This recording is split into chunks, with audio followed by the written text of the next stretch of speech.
እንደምን አደራችሁ የተከበራችሁ አድማጮቻችን ከሐራምቤ ሬዲዮ 98.7 የታህሳስ 20 2018 የሰዓቱን ዜና ይዘን ቀርበናል። ልንነግራችሁ ካዘጋጀናቸው ዜናዎች መካከል ተፈናቅለው በየጣቢያው የሚገኙ ዜጎች የረሃብ ፈተና እንደተጋረጠባቸው ስለመሰማቱ፣ በአማራ ክልል ትምህርት አደጋ ላይ ወድቋል ስለመባሉ፣ በፖለቲካ ምክንያት በእስር ላይ ይገኛሉ የተባሉ ሰዎች እንዲፈቱ ስለመጠየቁ ከሀገር ቤት፣ ኒጀር የሳህል ጥምረት ብሔራዊ መታወቂያ ካርድን ስለማጽደቋ ከአፍሪካ፣ ለሳምንታት ሲዋጉ የነበሩት ታይላንድና ካምቦዲያ የተኩስ አቁም ስምምነት ላይ ስለመድረሳቸው ከዓለም አቀፍ።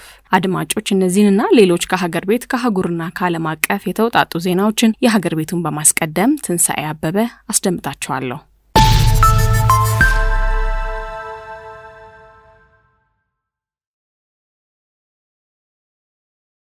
ተፈናቅለው በየመጠለያው የሚገኙ ዜጎች የረሃብ ፈተና እንደተጋረጠባቸው ተሰማ። በሀገር ውስጥ በተለያዩ አካባቢዎች ባሉ ግጭቶችና በተፈጸሙ ጥቃቶች ተፈናቅለው በየመጠለያ የሚገኙ ዜጎች የረሃብ ፈተና እንደተጋረጠባቸው ዘገባዎች ጠቁመዋል። በተለያዩ የተፈናቃይ መጠለያ ጣቢያ ውስጥ የሚገኙ ተፈናቃዮችን በማነጋገር ዋዜማ ባሰራጨው ዘገባ እየተባባሰ በመጣው የምግብ እጥረት የሰው ሕይወት እንዳይቀጠፍ ስጋት የገባቸው ተፈናቃዮች መንግስት መፍትሄ እንዲያበጅ መማጸናቸው ተመላክቷል። በአማራ ክልል በትግራይ በኦሮሚያ ቤኒሻንጉልና ሶማሌ ክልሎች ባሉ በርካታ የመጠለያ ጣቢያዎች ውስጥ ለዓመታት የቆዩ በሺዎች የሚቆጠሩ ተፈናቃዮች በአሳሳቢ ሁኔታ ውስጥ ይገኛሉ ተብሏል። በተፈናቃዮች መጠለያ ጣቢያ ላጋጠመው የምግብ እጥረት አንዱ ምክንያት ባለፉት 3 ወራት በመንግስታቱ ድርጅትና በሌሎች ሰብአዊ ድርጅቶች በኩል ይሰጥ የነበረው የእርዳታ ምግብ ሙሉ በሙሉና በከፊል በመቋረጡ መሆኑ ታውቋል። የመንግስታቱ ድርጅት ለ650 ሺህ እናቶችና ለህፃናት የሚሰጠውን የአልሚ ምግብ እደላ ማቆሙንም ከ2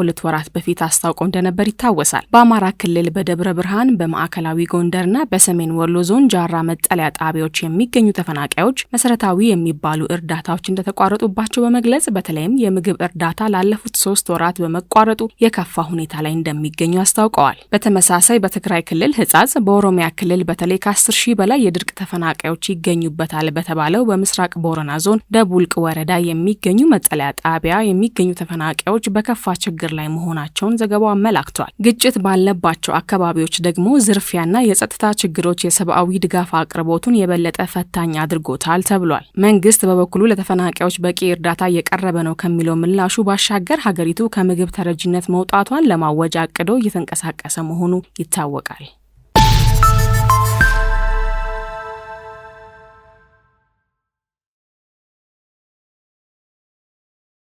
በአማራ ክልል ትምህርት አደጋ ላይ ወድቋል ተባለ።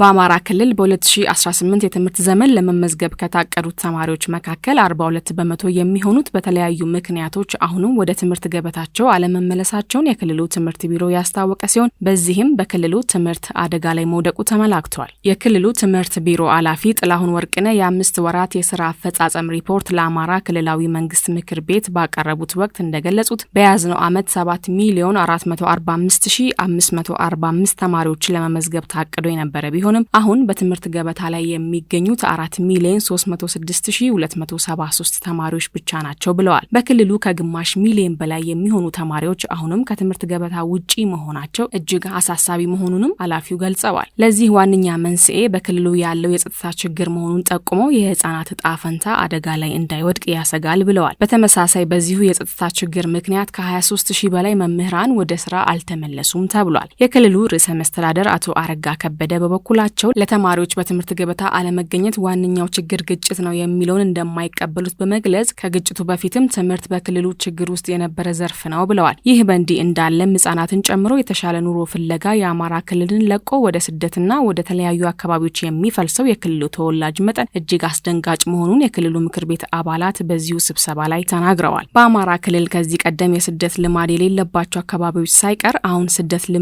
ሆኗል ተብሏል። በዚህ ጉዳይ የክልሉ ፕሬዝዳንት ያሉት ነገር የለም።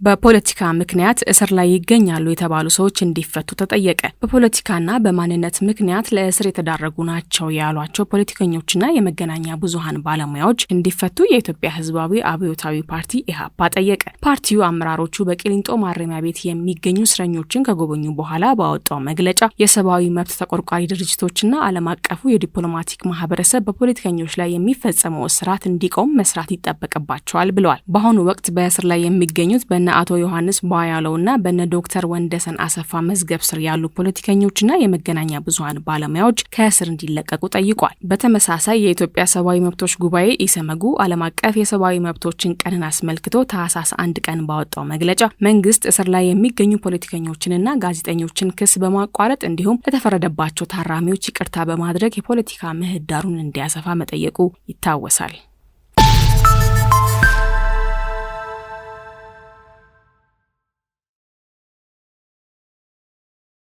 ፍርድ ቤቱ የሚኒስትሮች ምክር ቤትን ጨምሮ ክስ በቀረበባቸው ተቋማት ላይ ብይን ለመስጠት ተለዋጭ ቀጠሮ ሰጠ። የሚኒስትሮች ምክር ቤት የሰላም ሚኒስቴር፣ የትግራይ ጊዜያዊ አስተዳደር እንዲሁም በአማራና ኦሮሚያ ክልሎች ላይ የተፈናቀሉ ዜጎችን በተመለከተ በቀረበባቸው ክስ ላይ ፍርድ ቤት ብይን ለመስጠት ለታህሳስ 24 ቀን 2018 ዓ.ም ቀጠሮ መስጠቱ ታውቋል። ክሱን የመሰረተው ቅድሚያ ለሰብአዊ መብቶች ሀገር በቀል የማህበረሰብ ድርጅት በፌዴራል ከፍተኛ ፍርድ ቤት መሰረታዊ የሰብአዊ መብቶች ጥበቃ ችሎት ያቀረበው አቤቱታ ተከሳሾች ተፈናቃዮችን ወደ ቀያቸው ደህንነታቸው በተጠበቀ መልኩ እንዲመልሱ ውሳኔዎችን እንዲያሳልፉ፣ ለተፈናቃዮች ደህንነት ዋስትና የሚሰጥ ሁኔታ እንዲፈጥሩ፣ ተፈናቃዮች ወደ ቀያቸው እንዲመለሱ በተግባር ስራ እንዲሰሩ ውሳኔ እንዲሰጥ የሚጠይቅ ነው። በተጨማሪም ተፈናቃዮች ወደ ቀያቸው ከተመለሱ በኋላ መኖሪያ ቤታቸው እንዲመለስላቸውና በዘላቂነት እንዲቋቋሙ እንዲያደርጉ ትዕዛዝ እንዲሰጥለት የፌዴራል ከፍተኛ ፍርድ ቤት መሰረታዊ የሰብአዊ መብቶች ጥበቃ ልደታ ምድብ ችሎት ጠይቋል። የክስ መዝገቡ ዝርዝር የመብት ጥሰት መግለጫ ተከሳሾች ህገ መንግስታዊና ዓለም አቀፋዊ ግዴታቸውንና ኃላፊነታቸውን ባለመወጣታቸው ምክንያት ከረሃብ ጀምሮ ደርሷል ያላቸውን ጉዳዮችንም አብራርቷል። በዚህም ፍርድ ቤቱ በታህሳስ 24 ቀጠሮ የሚሰጠው ብይን ተጠባቂ ሆኗል።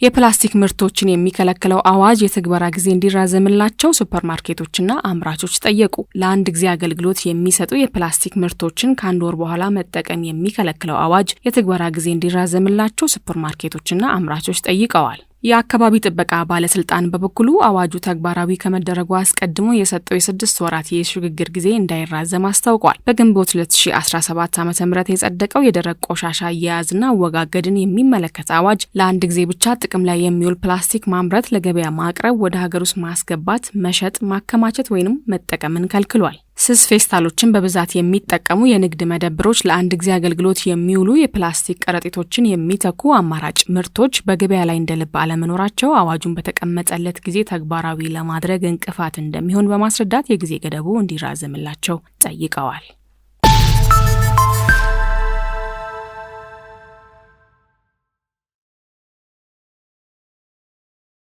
አድማጮቻችን ዜናዎቹን እያደመጣችሁ የምትገኙት ከሀራምቤ ሬዲዮ 98.7 ነው። አሁን ደግሞ ወደ አፍሪካ አህጉር ወደ ያዝናቸው ዜናዎች እናልፋለን።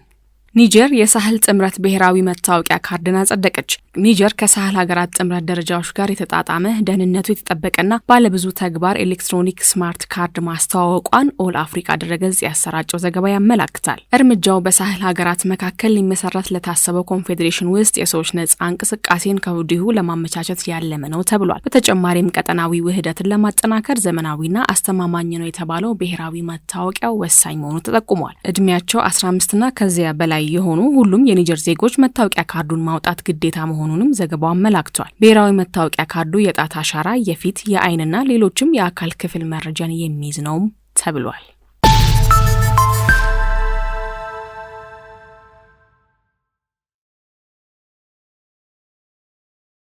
በኮንጎ ዲሞክራቲክ ሪፐብሊክ የተሰማሩት የቡሩንዲ ወታደሮች የቆይታ ጊዜ ተራዘመ። በኮንጎ ዲሞክራቲክ ሪፐብሊክ የተሰማሩት የቡሩንዲ ወታደሮች የቆይታ ጊዜ ተራዘመ። በኮንጎ ዲሞክራቲክ ሪፐብሊክ የተሰማሩት የቡሩንዲ ወታደሮች በሀገሪቱ ስጋቶች እስኪወገዱ ድረስ እንደሚቆዩ የቡሩንዲ ፕሬዝዳንት ኤቫሪስቴ ኒዳይሺሜ አስታውቀዋል። የኮንጎ ዲሞክራሲያዊ ሪፐብሊክ ደህንነት የቡሩንዲም ደህንነት ነው። የጎረቤት ሀገራት ምስራቃዊ ግዛቶችም ለቡሩንዲ የመጀመሪያው የመከላከያ ግንባር ናቸው ሲሉ ፕሬዝዳንት ኤቫሪስቴ ኒዳይሺሜ በአመታዊ በግምገማቸው ወቅት ተናግረዋል። የቡሩንዲ ኃይሎች በሁለቱም ሀገራት ላይ ስጋት የሆኑ የታጠቁ ቡድኖችን ለመዋጋት ከኮንጎ ጦር ጋር በመቀናጀት ላይ መሆናቸውን አጽንኦት ሰጥተዋል። በተለይም ደቡብ ኪቡን እንደ መሸሸጊያ በመጠቀም በቡሩንዲ ላይ ጥቃት የሚሰነዝረውን የሬድ ታባራ አማጺ ቡድንን ጠቅሰዋል። በኪንሻንሳ ጥያቄ መሰረት እንደ አውሮፓውያኑ አቆጣጠር በ2023 ጀምሮ በኮንጎ ዲሞክራቲክ ሪፐብሊክ የተሰማራው የቡሩንዲ ጦር በዋናነት በደቡብ ኪቡ ግዛት ይገኛል። በቅርቡም ከኤም23 አማጺያን ጋር በተደረገው ውጊያ ላይ ተሳትፎ ከፍ ያለ ጉዳት እንደደረሰበት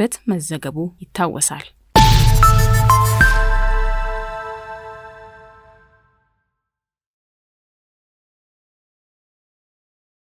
ወደ ዓለም አቀፍ ዜና ስናልፍ የተባበሩት መንግስታት የጸጥታው ምክር ቤት እስራኤል ለሶማሌላንድ በሰጠችው እውቅና ጉዳይ አስቸኳይ ስብሰባ መጥራቱ ተሰማ። እስራኤል ከሶማሌ ተነጥላ ነጻ ሀገርነቷን ላወጀችው ሶማሌላንድ ነጻና ሉዓላዊ ሀገርነት እውቅና መስጠቷን ተከትሎ በጉዳዩ ላይ ውሳኔ ለማሳለፍ ነው ስብሰባ የተጠራው ተብሏል። የመንግስታቱ የጸጥታው ምክር ቤት የሚያሳልፈው ውሳኔም ከወዲሁ ተጠባቂ ሆኗል። ይህ የእስራኤል ውሳኔ ከ3 አስርት ዓመታት በላይ ከሶማሌ ማዕከላዊ መንግስት በመነጠል የነጻ ሀገርነት እውቅናን ስትጠብቅ ለቆየችው ሶማሌላንድ የመጀመሪያው የሀገርነት እውቅና ነው። ነገር ግን ይህ የእስራኤል እውቅና የግዛቴ አካል ናት ከምትለው ከሶማሊያ ጀምሮ ከአፍሪካ ህብረት፣ ከኢጋድና ከተለያዩ ሀገራት ጠንካራ ተቃውሞ ገጥሞታል።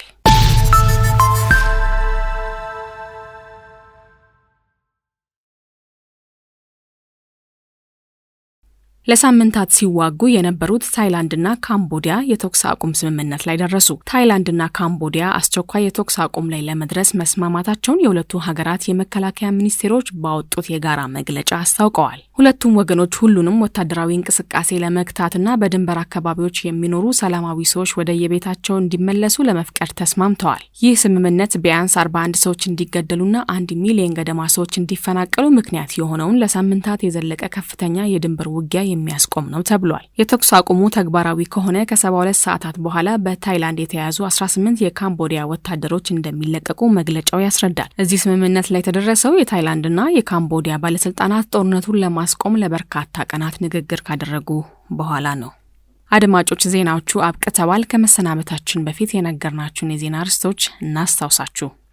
ተፈናቅለው በየመጠለያው የሚገኙ ዜጎች የረሃብ ፈተና እንደተጋረጠባቸው ስለመሰማቱ፣ በአማራ ክልል ትምህርት አደጋ ላይ ወድቋል ስለመባሉ፣ በፖለቲካ ምክንያት በእስር ላይ ይገኛሉ የተባሉ ሰዎች እንዲፈቱ ስለመጠየቁ፣ ፍርድ ቤቱ የሚኒስቴሮች ምክር ቤትን ጨምሮ ክስ በቀረበባቸው ተቋማት ላይ ብይን ለመስጠት ተለዋጭ ቀጠሮ ስለመስጠቱ ከሀገር ቤት፣ ኒጀር የሳህል ጥምረት ብሔራዊ መታወቂያ ካርድን ስለማጽደቋ፣ በኮንጎ ዲሞክራቲክ ሪፐብሊክ የተሰማሩት የቡሩንዲ ወታደሮች የቆይታ ጊዜ ስለመራዘሙ ከአፍሪካ፣ የተባበሩት መንግስታት የጸጥታው ምክር ቤት እስራኤል ለሶማሌላንድ በሰጠችው እውቅና ጉዳይ አስቸኳይ ስብሰባ ስለመጥራቱ፣ ለሳምንታት ሲዋጉ የነበሩት ታይላንድና ካምቦዲያ የተኩስ አቁም ስምምነት ላይ ስለመድረሳቸው ከዓለም አቀፍ።